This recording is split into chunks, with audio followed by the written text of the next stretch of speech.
Hello friends, कैसे हो? तो आज का जो हमारा टॉपिक है वो है गो टू स्पेशल। आज हम सीखेंगे कि हम एक्सेल के अंदर गो टू स्पेशल का यूज कैसे करते हैं। तो चलिए शुरू करते हैं। तो सबसे पहले हम ये जान लेते हैं कि गो टू स्पेशल और गो टू का ऑप्शन यहाँ पर हमें कहाँ पर दिखता है। तो सबसे पहले आप होम टैब पर क्लिक करेंगी। होम टैब पर क्लिक करने के बाद आपको फाइंड एंड सिलेक्ट का एक ऑप्शन दिखेगा। उसके अंदर आपको यहाँ कई सारे ऑप्शन दिखेंगे जहाँ पर आपको गो टू और गो टू स्पेशल का ऑप्शन यहाँ पर इस तरीके से दिख जाएगा। इसकी शॉर्टकट की जो होती है वो होती है कंट्रोल जी। तो यहाँ पर हम मोस्टली शॉर्टकट की का यूज करेंगे इस तरीके से। अब कंट्रोल जी प्रेस करने के बाद आपके सामने इस तरीके से एक डायलॉग बॉक्स जो है वो ओपन हो जाएगा। तो सबसे पहले गो टू हम समझ लेते हैं। गो टू आप नाम सुनकर ही समझ गए होंगे कि गो टू का मतलब क्या है। जैसे कि अगर मैं यहाँ पर किसी भी सेल का कोई नाम डालती हूँ, जैसे कि मैं यहाँ पर डाल रही हूँ E5, मैंने ओके किया। ओके करने के बाद आप देख सकते हैं मेरा कर्सर अपने आप E5 पर जंप कर गया। यानी जो भी आप इस पर सेल नंबर डालेंगे या सेल का कोई भी नाम डालेंगे उससे क्या होगा, वो उस सेल पर मूव कर जाएगा। ठीक है, अब वापस से कंट्रोल जी प्रेस कर रहे हैं। आपको इसी के अंदर एक और ऑप्शन दिखेगा स्पेशल का, इस तरीके से। इसके अंदर काफी सारी चीजें हैं जो आज हम सीखने वाले हैं। स्पेशल पर क्लिक कीजिए, आपके सामने इस तरीके का एक डायलॉग बॉक्स जो है वो ओपन हो जाएगा। उसमें कई सारी चीजें आपको दिख रही होंगी। ये सभी आज मैं आपको बहुत ही इजी और आसान तरीके से समझाने वाली हूँ कि आप ये कैसे यूज कर सकते हैं। सबसे पहले आपको यहाँ पर कमेंट्स का ऑप्शन दिख जाएगा। आप देख सकते हैं यहाँ इस तरीके के रेडियो बटन्स बने हुए हैं। तो यहाँ पर कमेंट्स पर सबसे पहले हम समझ लेते हैं। इस पर क्लिक करेंगे, ओके करेंगे। जैसे ही आप ओके करेंगे तो आप देख सकते हैं यहाँ पर वो सेल सिलेक्ट हो गए हैं जिन पर कमेंट्स अप्लाई है। मैं आपको दिखा भी देती हूँ, ये देखिए इस पर भी कमेंट अप्लाई है, इस पर भी कमेंट अप्लाई है। अब कमेंट हम कैसे अप्लाई करते हैं, जैसे कि किसी भी कॉलम पर आपको कमेंट इंसर्ट करना है, राइट क्लिक कीजिए। राइट क्लिक करने के बाद आपको यहाँ पर नीचे एक ऑप्शन दिख जाएगा इंसर्ट कमेंट का। आप यहाँ से कोई भी कमेंट जो है वो डाल सकते हैं। ओके, दूसरा इसके अंदर है कंट्रोल जी प्रेस कीजिए, स्पेशल पर जाइए, कॉन्स्टेंट्स। कॉन्स्टेंट्स क्या होता है कि आपने जो भी यहाँ पर टेक्स्ट है या कोई भी नंबर्स हैं वो विदाउट किसी फॉर्मूला के अप्लाई किए हैं, यानी नॉर्मली मैनुअली इंसर्ट किए हैं, तो यहाँ पर उन्हें कांस्टेंट वैल्यू की तरह ये दिखेगा। तो सबसे पहले हम नंबर्स के थ्रू समझ लेते हैं। जैसे कि अगर मैं यहाँ पर नंबर्स पे क्लिक करती हूँ, बाकी सबको मैंने अनचेक कर दिया है, सिर्फ नंबर्स को यहाँ पर मैंने चेक रहने दिया है। ओके प्रेस करूंगी तो आप देख सकते हैं यहाँ पर ये वाला नंबर का पूरा कॉलम और ये नंबर का पूरा कॉलम सिलेक्ट हो गया है। लेकिन ये वाला नंबर का कॉलम क्यों नहीं सिलेक्ट हुआ, बताती हूँ मैं आपको। ये इसलिए सिलेक्ट नहीं हुआ क्योंकि यहाँ पर जो बोनस निकाला हुआ है मैंने, वो एक फॉर्मूला के थ्रू निकाला हुआ है। आप फॉर्मूला बार में इस तरीके से देख सकते हैं। यहाँ पर बोनस जो है वो फॉर्मूला के थ्रू निकला हुआ है। ओके, आप देख सकते हैं यहाँ पर बोनस वाले सभी सेल में फॉर्मूला अप्लाई है। यहाँ पर मैंने 20% निकाला है सैलरी का, तो इसलिए उसने इसको सिलेक्ट नहीं किया। दूसरा इसके अंदर ऑप्शन है कांस्टेंट में ही। मैं यहाँ पर आपको टेक्स्ट समझा रही हूँ कि कांस्टेंट टेक्स्ट क्या है। तो यहाँ पर टेक्स्ट पे मैंने चेक रहने दिया है, बाकी सबको अनचेक कर दिया है। ओके करेंगे तो आप देख सकते हैं सिर्फ टेक्स्ट के अंदर ये पूरा रो और ये कॉलम यहाँ पर सिलेक्ट हो गए हैं। बाकी में भी आप देख सकते हैं यहाँ पर भी टेक्स्ट है, लेकिन ये सिलेक्ट क्यों नहीं हुआ, क्योंकि जो यहाँ पर मैंने अप्लाई किया है, आप देख सकते हैं, मैं आपको बता देती हूँ, मैंने यहाँ पर एक फंक्शन अप्लाई किया हुआ है इन टेक्स्ट के लिए प्रॉपर केस का। तो यहाँ पर इस तरीके से सिर्फ ये दो कॉलम और ये रो सिलेक्ट हुआ है क्योंकि ये नॉर्मली यहाँ पर इंसर्ट किए हुए हैं, कांस्टेंट है ये। यहाँ पर कोई भी फॉर्मूला के थ्रू इन्हें अप्लाई नहीं किया गया है और यहाँ पर मैंने प्रॉपर फंक्शन का यूज किया है, तो इसलिए सिर्फ ये दोनों सिलेक्ट हुए, ये सिलेक्ट नहीं हुआ। ऐसे ही अब हम सीखेंगे फॉर्मूलाज। फॉर्मूलाज में क्या होता है, जैसे कि कांस्टेंट मैंने बताया कि कांस्टेंट क्या है, जो आपने इंसर्ट की है किसी भी फॉर्मूला के थ्रू नहीं आए हैं। ऐसे ही फॉर्मूलाज के अंदर वो है कि कोई भी कांस्टेंट वैल्यू को सिलेक्ट नहीं करेगा, फॉर्मूलाज को सिलेक्ट करेगा जो भी यहाँ पर वैल्यू फॉर्मूलाज के थ्रू आई है। सबसे पहले नंबर्स को ही देख लेते हैं हम। मैंने आपको यहाँ पर नंबर्स पर चेक रहने दिया है और बाकी तीनों बॉक्सेस को अनचेक कर दिया है, टेक्स्ट, लॉजिकल्स और एरर्स को। ओके करते ही आप देख सकते हैं बोनस वाला जो पूरा का पूरा कॉलम है वो सिलेक्ट हो गया है, क्योंकि मैंने जैसा कि आपको बताया था बोनस यहाँ पर मैंने फॉर्मूला के थ्रू निकाला हुआ है, इसलिए बोनस वाला पूरा का पूरा कॉलम जो है वो यहाँ पर सिलेक्ट हो गया।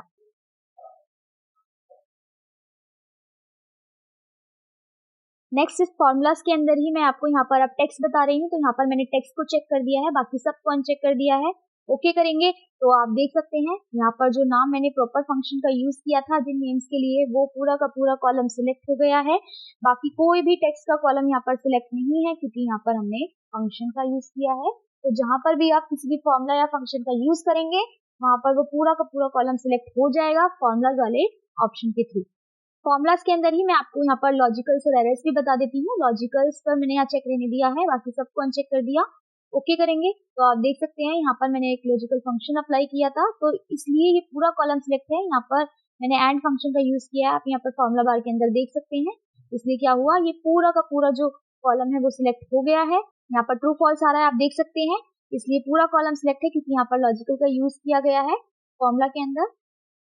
तो आप ये भी समझ गए होंगे कि फॉर्मुला के अंदर लॉजिकल्स का अगर आप बॉक्स चेक करेंगे तो वहां पर लॉजिकल वाला फंक्शन आपने अप्लाई किया होगा, उस पूरे कॉलम को सिलेक्ट कर लेगा। इसके अंदर ही फॉर्मुलाज के अंदर अगर मान लीजिए आपके पास काफी सारा डेटा है, काफी बड़ा डेटा है जिसके अंदर काफी सारी एरर्स हैं, आपको उन सभी एरर्स को एक साथ सिलेक्ट कर डिलीट करना है या एरर्स की जगह वहां पर कुछ और भी काम करना है, तो आप क्या करेंगे, फॉर्मुलाज के अंदर जाएंगे। यहाँ पर मैंने बाकी तीनों बॉक्सेस को अनचेक कर दिया है, सिर्फ यहाँ पर मैंने एरर्स पर ही चेक रहने दिया है। ओके करूंगी तो आप देख सकते हैं यहाँ पर ये एरर वाला पूरा का पूरा कॉलम सिलेक्ट हो गया है। अगर ये एरर कहीं और भी होती, किसी भी कॉलम के अंदर होती, इस डेटा के अंदर या कहीं पर भी, तो वो सभी एरर्स को सिलेक्ट कर लेता। नेक्स्ट है इसके अंदर ब्लैंक्स। ब्लैंक्स का यूज हम कैसे करते हैं, मान लीजिए यहाँ पर मैं कुछ डिलीट कर रही हूँ, जैसे कि मैंने यहाँ पर ये ब्लैंक छोड़ दिया है इस तरीके से। अब मैं इस पूरे कॉलम को सिलेक्ट कर रही हूँ, चाहे तो आप पूरे डेटा को भी सिलेक्ट कर सकती हैं। इस तरीके से आपको सिलेक्ट करना है ब्लैंक सेल्स को, तो कंट्रोल जी प्रेस करेंगे। कंट्रोल जी प्रेस करने के बाद स्पेशल पर जाएंगे, ब्लैंक्स पर यहाँ पर क्लिक कर देंगे और ओके कर देंगे, तो आप देख सकते हैं ये दोनों ब्लैंक सेल्स जो है वो यहाँ पर सिलेक्ट हो गए हैं गो टू स्पेशल की मदद से। ओके, आगे बढ़ते हैं। अगला ऑप्शन है इसके अंदर करंट रीजन। अब करंट रीजन क्या होता है कि जो भी आप डेटा पर काम कर रहे हैं वो एक रीजन है या फिर एक करंट रीजन है। जैसे कि मैं यहाँ पर भी कोई डेटा ले लेती हूँ, मान लीजिए मैंने यहाँ पर कुछ टाइप किया इस तरीके से, कुछ भी आप टाइप कर लीजिए या फिर कोई डेटा आप ले सकते हैं इस तरीके से।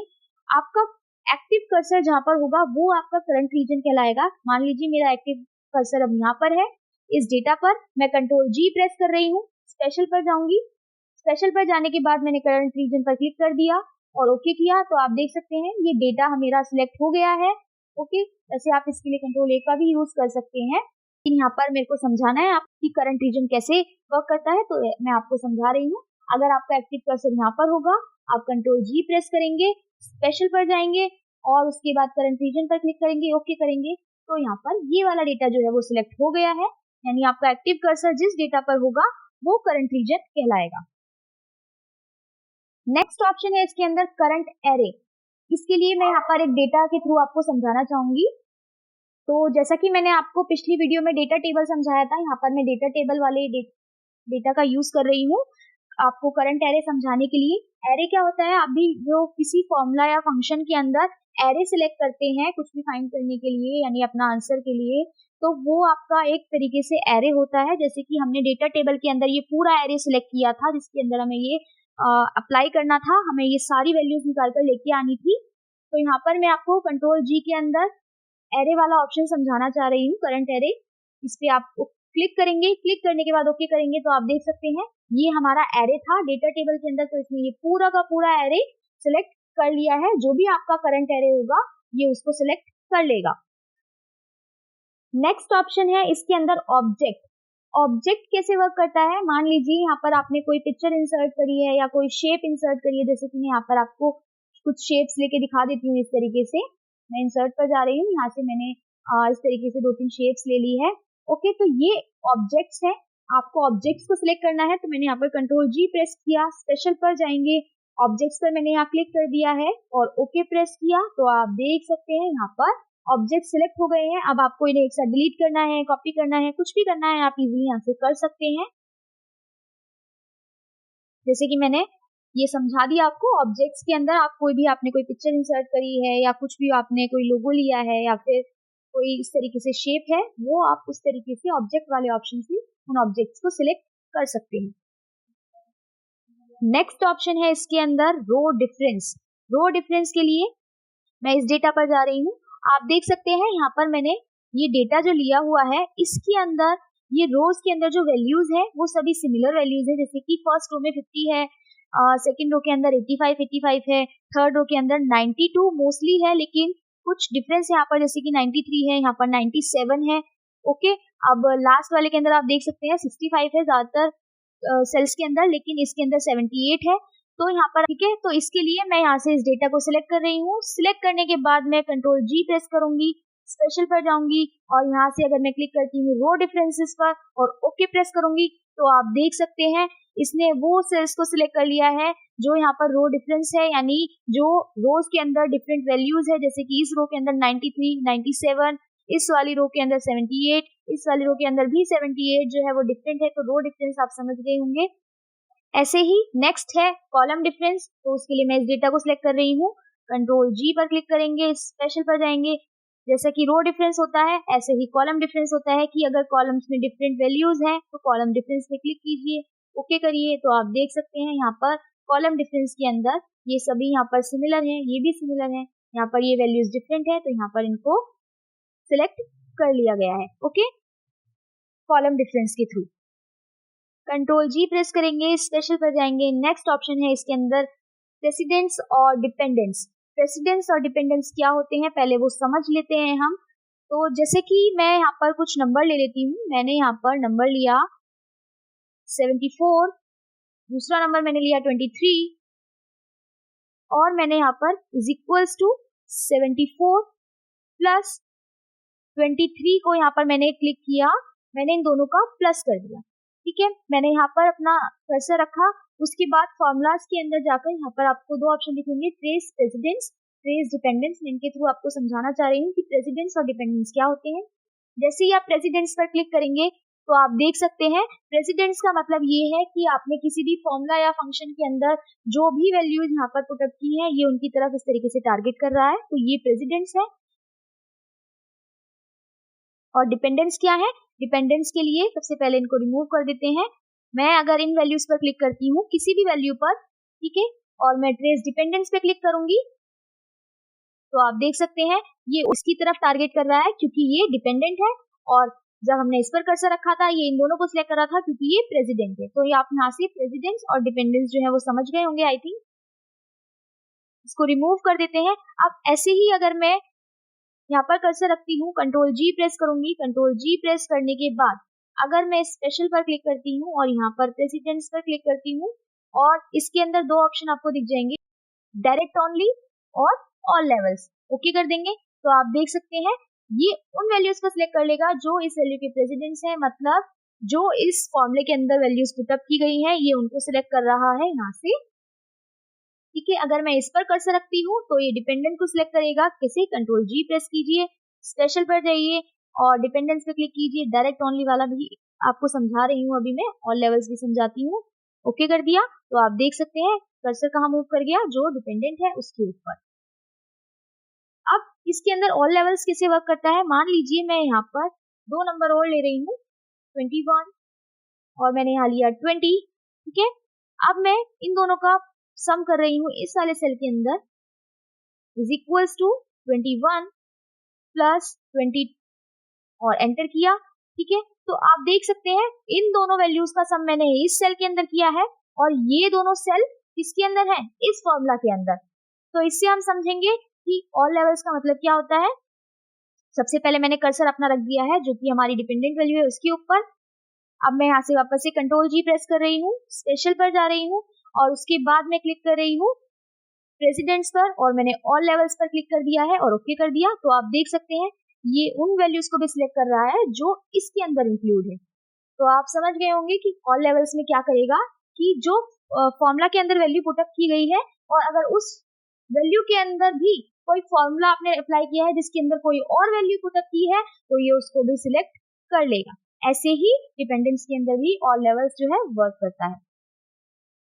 नेक्स्ट आइए समझ लेते हैं लास्ट सेल।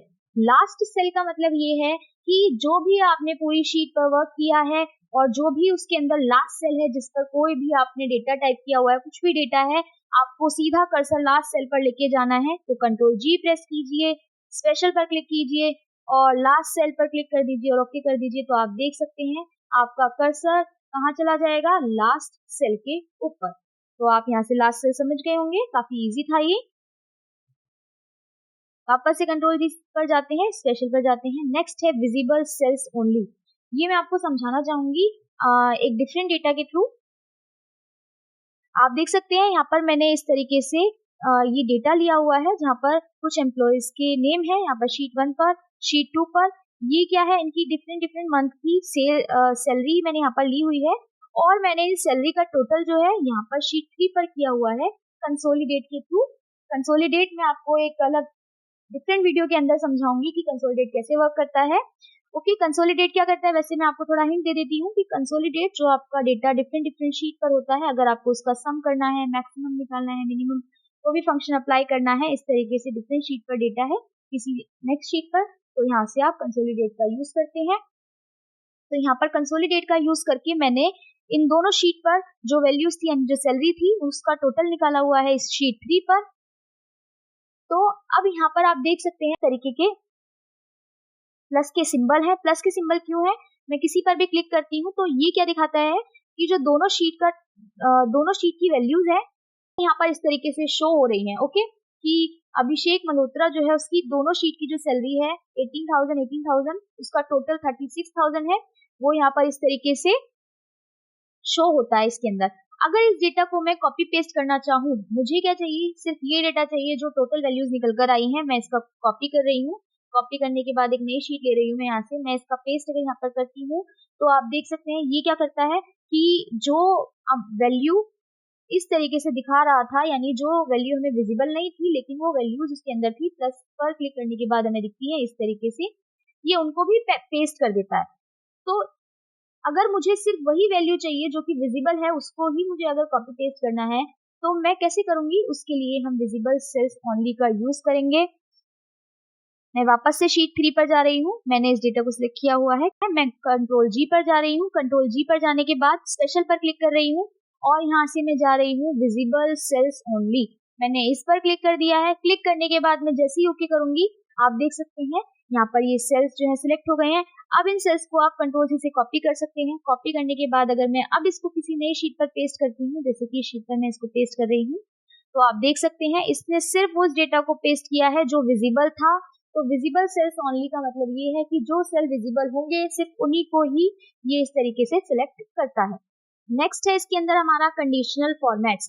कंडीशनल फॉर्मेट्स क्या करेगा, आप यहाँ से समझ ही गए होंगे, जैसे कि मैंने आपको अब तक बताया है कि जिस सेल पर कंडीशनल फॉर्मेटिंग अप्लाई है ये उसको सिलेक्ट कर लेगा। आप कंडीशनल फॉर्मेट पर यहाँ पर क्लिक कीजिए। इसके अंदर भी दो ऑप्शन आपको मिल जाएंगे, ऑल और सेम।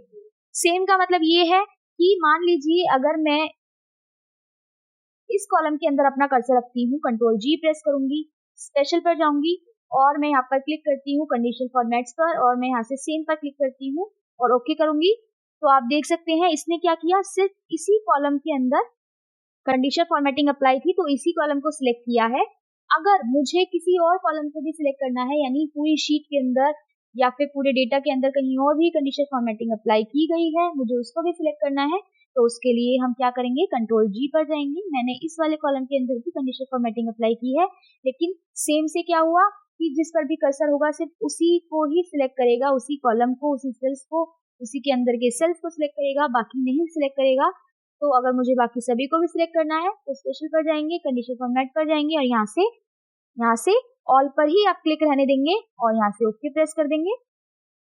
तो आप देख सकते हैं ऑल पर क्लिक करने पर क्या हुआ, जिस भी डेटा पर कंडीशनल फॉर्मेटिंग अप्लाई है उस डेटा को ये सिलेक्ट कर लेगा।